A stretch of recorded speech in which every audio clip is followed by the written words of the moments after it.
Welcome back, fellow fans of Clash of Clans. It is your host, Galadon, and yes, I am very excited to be here, and I wanted to show you, to start things off today, with one of the strangest bases I've ever seen. If you check this base out, Bloody Mare from the clan Red Shirts, have you noticed something wrong, something awry with this base yet? Looks like a relatively normal Town Hall 12 layout, but as we work towards the core, notice that the wall wrecker is headed for, is headed for the Town Hall, right? But notice there's no Town Hall where the wall wrecker was headed for the Town Hall. Now the wall wrecker goes towards the Town Hall, right? But there's nothing there. There is not a Town Hall in the center of this base, and I'm telling you right now, you will never see a Town Hall in this replay. What is going on, ladies and gentlemen? One of the craziest raids I have ever seen in the game. I'm out there just minding my own business. Right now, the Eagle Artillery runs out of juice. That's right, it goes dry. It is burned out. Now, we're just about to pick up the first star for 50%, and there it is.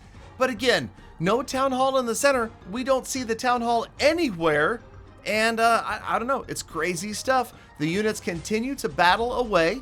And as we move through this base, you'll notice as the units go in towards the top of the screen, right about here, somehow this freeze spell, boom, right there, gets the second star. So did I just earn a star for dropping a well-placed and timed freeze spell? Is that possible? Maybe the game's rewarding me for getting better. I'm not sure, but whatever it is, as you can see, the bats go through the rest of the base, and we are indeed somehow, even though this base had no visible Town Hall, somehow we pick up the triple. All right, so my question to you is, at this point, how many of you have already gone down to the comments to troll me, to yell at me, to insult me for misleading you? Okay, so hey, there was no visible Town Hall in that raid, okay? We know that. We didn't see it. If you looked closely, you did see the Giga Tesla firing off from the far right, but, at this point, enough people are triggered. They're down there in the comments insulting me and calling me all sorts of names. But hey, that's YouTube and that's okay. Okay, I love you guys anyway. All right, so yes, we're fixed farm gem maxing that rush with this account, and I'm having a blast doing it. Yeah, I don't know, honestly, what that player was thinking back in the old days, like 2015, 2016. You used to be able to put your Town Hall on the outside like that in the corner, and players would snipe it. You would get a shield, and then you could move on. Now, speaking of moving on, stealing Dark Elixir from that player right there, as we drop to Titan 2, the clouds have been pretty severe in Titan 1, and it's almost as if Titan 1 is the new Legend League. Obviously, you're not seeing like hour-long waits, but personally, I've seen up to about, I'd say maybe 5 minutes to find a base at Titan 1, and just wait until clan games start. That is going to become that much worse when more players are out there. Okay, so yes, I am getting compliments on how far my base has come, and my attacking has gotten a bit better. I have to say, though, Pekka Bobat has made me worse at every other attack, okay? Because I've been using so much Pekka Bobat lately that I feel like I've forgotten how to conduct other raids. So we decided to try to get back into it at least a little bit, practice some Queen Charge attacks, miners or hog riders, anything to just vary it up a bit. And you can see right here, so we used Hog Riders, and this base turned out it had active heroes, it had an active clan castle as well, so we had to deal with that. We have the standard. This was an army that I believe Itsu was bringing a while back, where he was doing those Queen Charge Hog Rider attacks, and it works out pretty well with the Insurance Miner, the Insurance Earthquake spell, just in case you can't get that Town Hall activated in time. In this case, we got the Archer Queen in there, and the funnel, maybe not the cleanest funnel. As you can see, we're just about a third of the way through. So we just spam the Hog Riders in, and this just speaks more to the weakness of the base than it does my attack, because this is like the world's worst funnel right here. Luckily, you can see on the bottom left-hand side, there's a lot of trash buildings, non-defensive buildings, so that's going to keep those Hog Riders grouped closely together, so we can benefit from the single heal spell there at the bottom near 6 o'clock, sending in some cleanup party wizards in the house, spinning on those wheels of steel. They're going to get the job done in the bottom left, and then the Hog Riders pretty much rolling through the rest of the base, and luckily the Archer Queen stays alive, and she's going to help out up at the top. So yeah, I mean, we're having a blast. Yes, we're really close to maxing out offensively. We almost have completely maxed out units and spells. And once we do, then hey man, the book is wide open. You guys want me to try a different attack? I can use anything once we have everything maxed out. That'll be a lot of fun.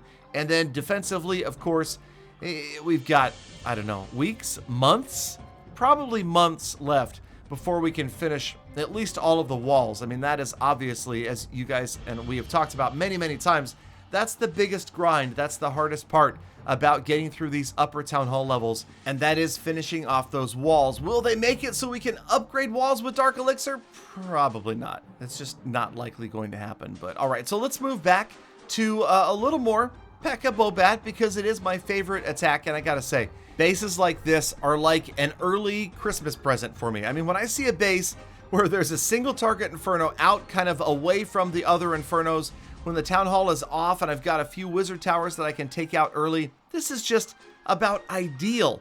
Now, there is, of course, a little bit of spell timing and placement to getting the job done as far as dropping the freeze spells, and that has taken some practice, because not only do you have to watch for the freeze timing and the freeze placement, but you have to watch for how many defenses are between your group of bats and the Wizard Tower, and how many times are they going to stop, pause to buzz through another defense before they get there. That's been my big problem, is dropping the freeze spells too early and then having them thaw out before the bats get there. So this time we'll watch as we do get in, successfully funnel, take the Town Hall down for the first star, and then watch on the far left-hand side. You see that lone Wizard Tower? Perfect to distract with a solo Ice Golem, Galadon, on the left-hand side. The Wizard Tower over there. Galadon.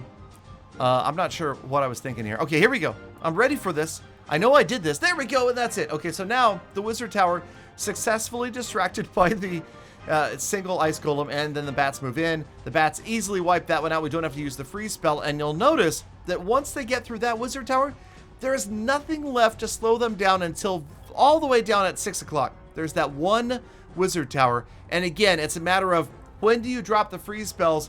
When the bats are close enough so that, there you go, check that out. The bonus, freezing the Arch Tower at the same time, that works out. Then we stack, we drop another one, Wizard Tower is gone, base never stood a chance. Now, of course, there was an easy way to screw that up with the placement or the timing of that freeze spell, but it worked out, and we're gonna grind through another 3-star. And I gotta say, these attacks make me look like I know what I'm doing. They make it look like this is an OP attack. But if you take this to Legend League, it is a completely different story, my Clash of Clans friends. It is nowhere near this easy to take out Legend League bases using Pekka Bobat. All right, now if you want to ask me my favorite unit or my favorite music in Clash of Clans, go no further than the Party Wizard. Now, if you want to see me dance cringily to this music, you're more than welcome to stop by a live stream at fb.gg/realgaladongaming. I am not sick and tired of this music yet, surprisingly. I know some of you are, but here's the thing, and this harkens back to, remember the loading screen that a lot of people disliked, the obnoxious, like, rock and roll loading screen? Clash of Clans is going over the top with these things. And by going over the top, it takes it to that point of ridiculousness that I feel like you have to just kind of take it tongue-in-cheek and go, okay, this is funny. They're trying to be crazy. They're trying to be intentionally obnoxious. And when you do that, this is pretty hilarious, okay? This is entertaining stuff to listen to, even though, yes, I realize it is crazily repetitive and party obnoxious. But I don't know. I still like it, and I'm not apologizing for the fact that I love the Party Wizard music, and I will rock out to it as long as the Party Wizards exist. And I mean, check it out. MVPs of this attack, Party Wizards rolling around the outside. Looks like maybe we were gonna fail to get the 3-star, but look at that Party Wizard right there. Look at him go. Right through the double cannon, and then with time running down, also taking out the Archer Tower. That allows the Pekkas and the King to get in around the backside and give that butt a smack. Well, I mean, right, like a dance thing or something. If we give that booty a smack, I don't know. Okay, all right, so let's go ahead and get some upgrades done. We've been looting enough, and we're gonna go ahead and check out, let's see, it's a Wizard Tower time to upgrade. And I gotta say, right here, a lot of players have been asking me, Galadon, what are you going to do when this Rush series is over? When you officially fixed that Rush, what's next? Well, I'll tell you, I have a brand new Town Hall 10. We also could help Peter out with fixing, gemming, farming, maxing his rush. And then, of course, there's Galadon question mark, point question mark. And there's even Galadon 11 point, huh? That we could work with as well. That's that weird premature missing buildings Town Hall 11.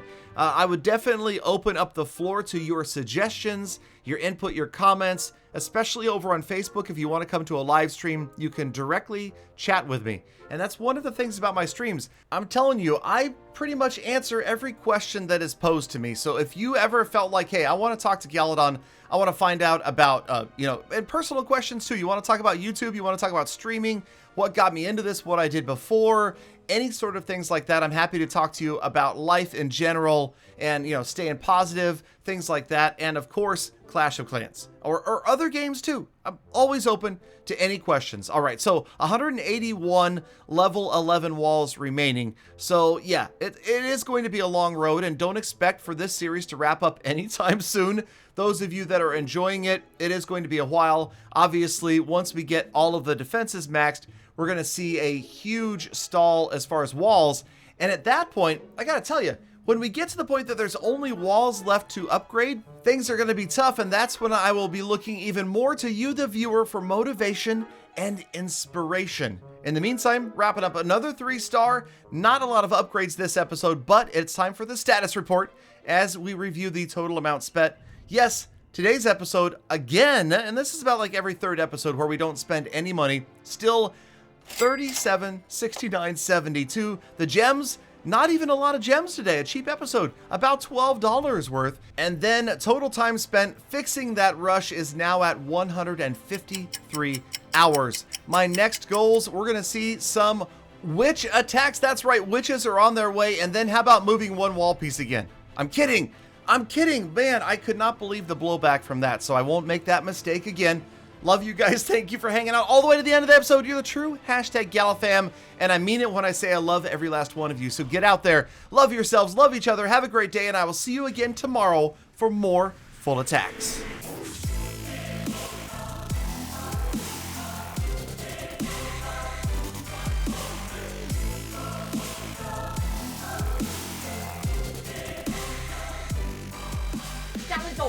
Galadon! What, Peter? What? Galadon! Yes? I'm sorry about your iPod. I am. Mm-hmm.